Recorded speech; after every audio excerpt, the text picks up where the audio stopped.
Hi there, it's Karen from Simply Living for Him. Today I am doing a live broadcast from Love's Farm, our little hobby farm here. It is a beautiful day. It is warm. It's going to be hot this week, like in the 80s, which I love. And I wanted to show you guys a little bit about our farm here and what we're doing, and a little bit about our mission and why we are doing this farm. A couple of people were asking me about it, so I'm going to take you on a tour because everything is planted now, and I'm going to show you around. Before I do that, I just wanted to quick chat about what we're doing around here. School is ending. We're sort of just stretching it now because really we're pretty much done with most stuff except for math. So the kids are just working on their math and finishing up some workbooks. But right now at this time of year, this is school. Being outside. My sons are helping my husband with projects, and school is really taking place outside now. I love that the property here is our schoolroom. And you'll get to see all the things we've been working on. And it's been busy. We were traveling, and now we're home, and we're just enjoying being home and finishing up the school year. Who else out there is finishing up the school year? Comment below if you want to tell me what you're up to.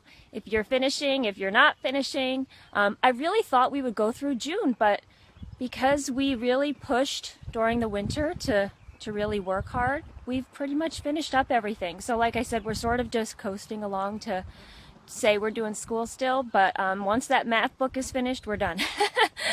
So anybody else out there, if you are homeschooling, tell me what you're doing today, if the weather's good where you guys are, if your kids are outside. And I'm going to take you on a little tour, and while I'm taking you on the tour, feel free to ask questions, because I would love to educate you guys a little bit about what we are doing here. So, okay, let me take this off of me so you can see what I'm doing. And there we go. All right, so I'm sitting here. This is like the end of our property. This is under my willow tree here. And that is the side of our house. And this is the back of our barn. And back here is all of the gardens. So I'm going to take you in there, and I'm going to show you around because we finished planting. And if anybody saw yesterday, we have a Facebook page for Love's Farm. And we're really using it as a ministry. We've planted way more than we need, but we're hoping to share with anybody that is in need. I'm going to actually put it, give me a second. I had this idea a couple of years ago. My husband and I were like, when we were living in our old house, we were saying, wouldn't it be so cool if we could do like a garden food pantry? If we could plant enough food that we could just, give it away. If people want to donate towards the food, that's fine, but that wouldn't be the purpose, just to have like a garden food pantry. But what we said was, when we gave the food away, we would also give like a little tract, and we'd share the gospel with everybody that we shared the food with. And at that time, we weren't living on a farm, so we had a garden, but it didn't produce nearly that much. So now that we're here and we have the space, we're hoping to make that dream come true, where we could share everything that we grow. So our mission here at Love's Farm is take what you need and give what you can. So we're hoping even to maybe have a little farm stand out there where like once a week we could list on the website what we have available for taking. And we are hoping that people can take what they need. And if they want to give a donation, which really is just going to go to keeping things going here, that's fine. But really what we want to do is spiritually and physically nourish people with food. And then, like I said, sharing the gospel. Every carton of eggs that we're giving away right now always has a little tract in it about Jesus and sharing the gospel. So that is our purpose here at Love's Farm. Why Love's Farm? You could read about that on the website. I told the story about why we call this Love's Farm, but the short version is because my husband and I call each other Love. We don't call each other by our first names. So you can read about that on the website. But anyway, let me put it back on the gardens. And these are the ducks. We finally named them. This is Daisy Ray and Mary Jane. And they're quacking, so we think that they're girls. We're hoping that we're not wrong. But they pretty much swim all day and all night in that smelly water. And even though we change it, it gets gross. And that is the pen that my husband made. See, if you come over here, you'll see that it goes up. Hi, Ashley. Thank you for commenting. It's good to see you here. Look, I'm lifting that up. That's inside the pen. And, okay, so, yes, Ashley, this was a dream of ours forever. So keep praying on it, because that is how this came about. We had this dream forever of living here, and this has finally been seen now that God is opening the door for us to do what we've always wanted to do. Steve is up here doing the aquaponics. This is his big project, and one of my sons has been helping him immensely. And I'll show you in here what the aquaponics is, and then maybe he can explain it, because I had a lot of questions about the pictures of the aquaponics. They're not just little plants and pipes over here. It's a whole system. The water goes, you can hear it. It's pumped down through all this that Steve made, and out here into all of these plants. Thank you, Cassandra, for praying for our mission. I appreciate that. It's good to see you here. I'm glad you guys are commenting. Isn't this fun? It's like a little live chat. So that's the aquaponics. This is lettuces down here. You can hear it all, the water flowing. Strawberries are all along here. Steve put some plants that we had that were dying just to see if he could nurse them back to health up here.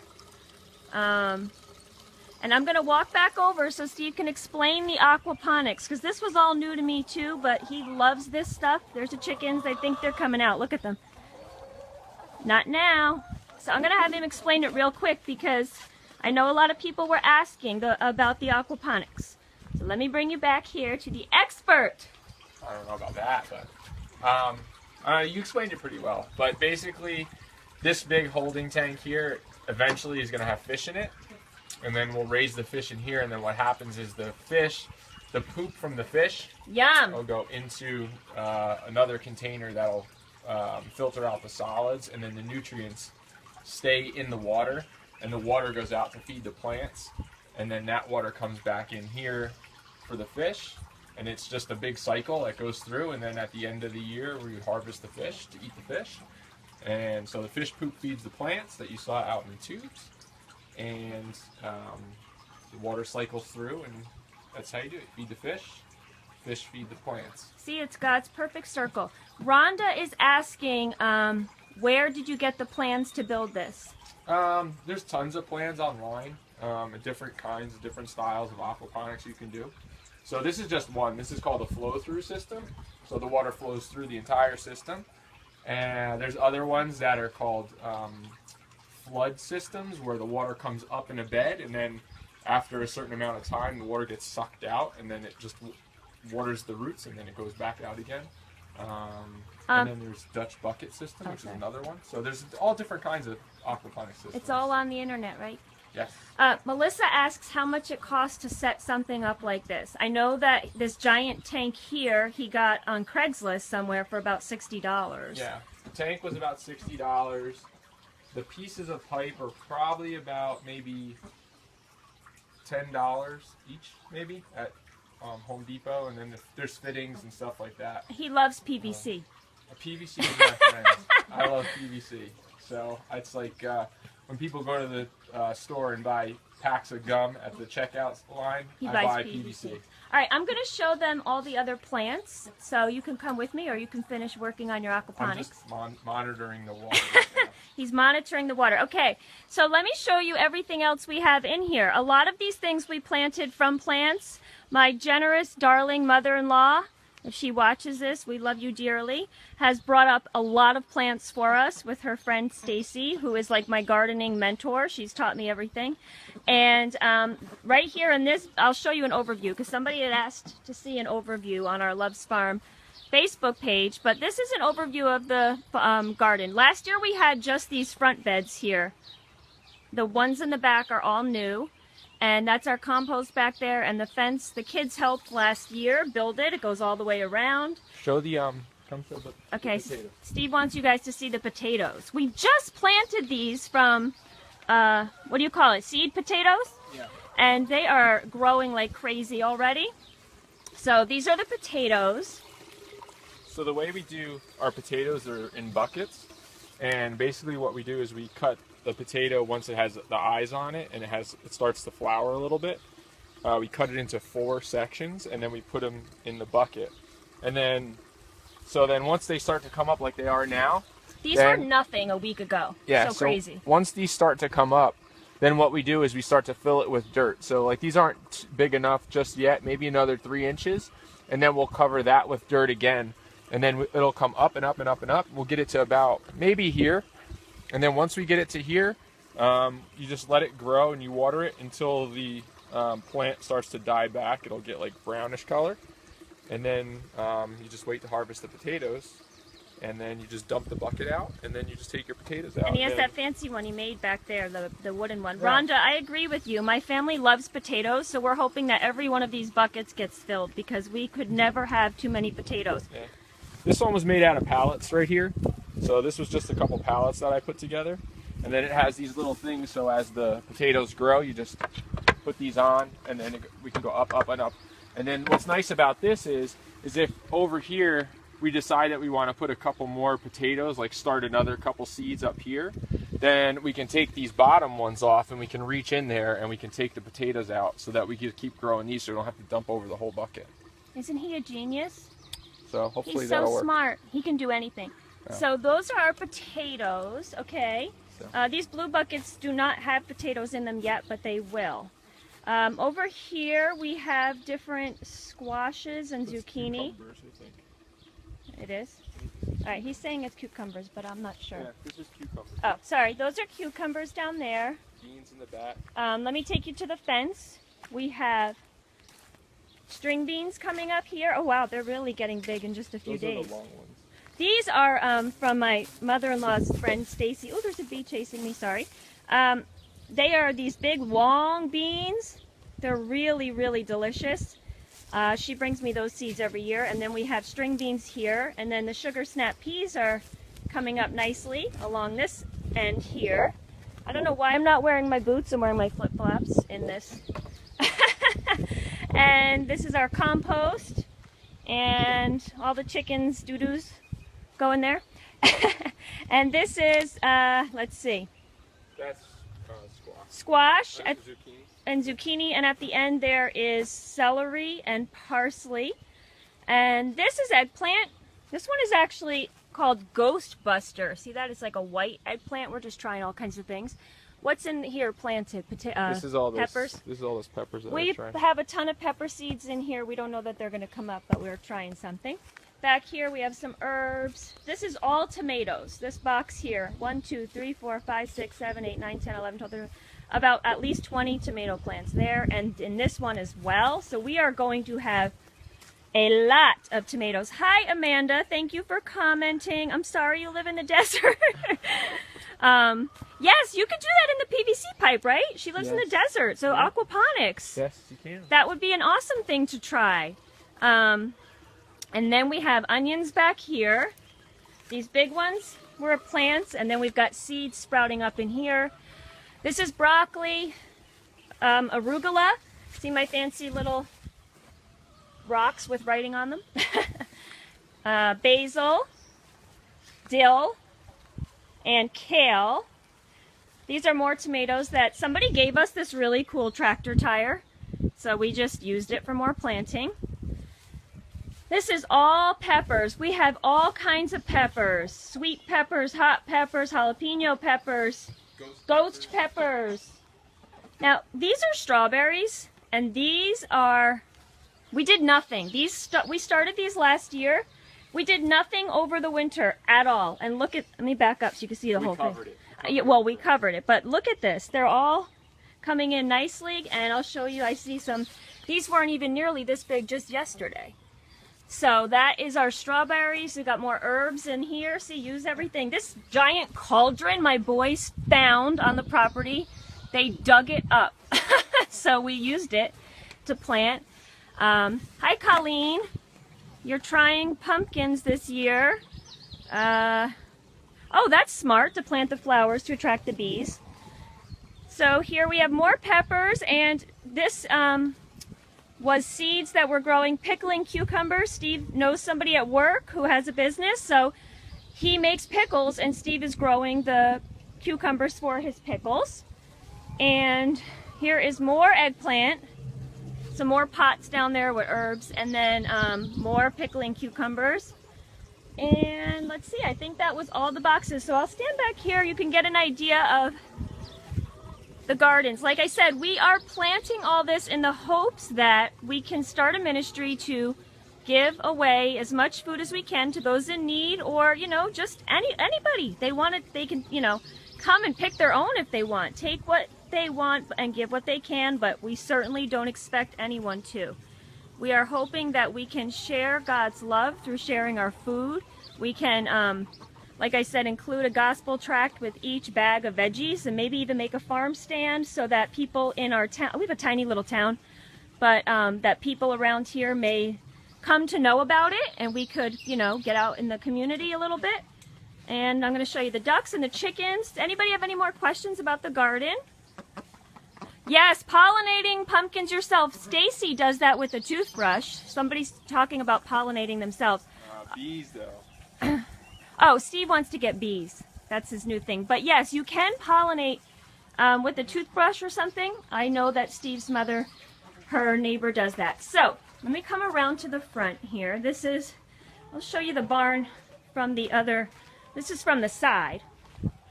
This is the barn from the side.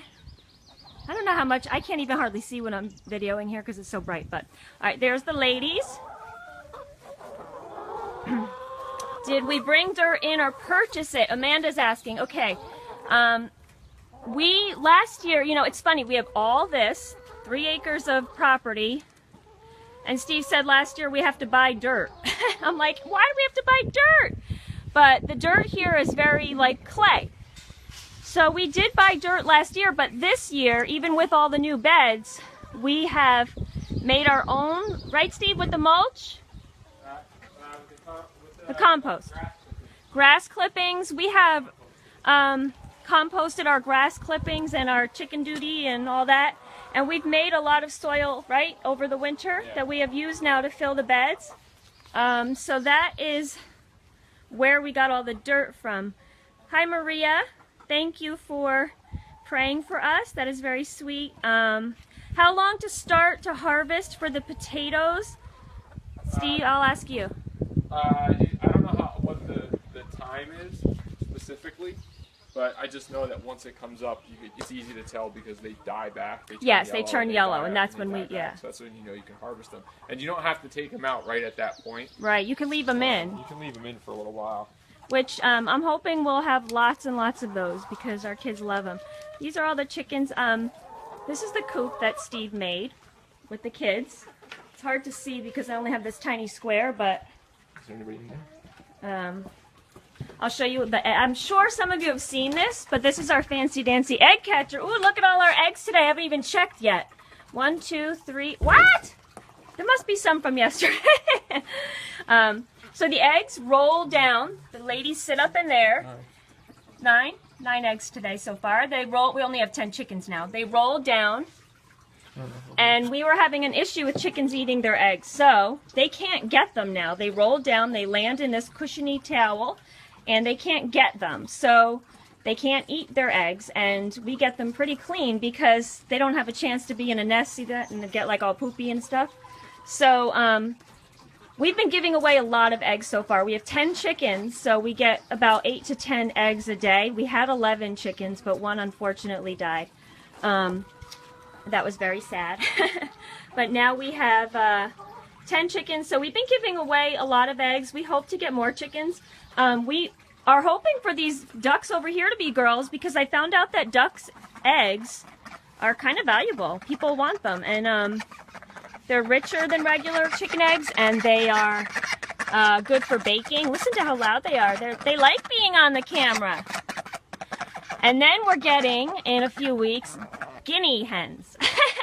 And those are going to be to take care of our bugs. We're going to let them in the garden and let them eat all of our pests, because right now if we left the chickens in the garden, they will eat the plants and the pests, but we just want them to eat the pests. So the guinea hens are coming, and they're going to eat the pests, and the ducks can eat pests, and everything here works together.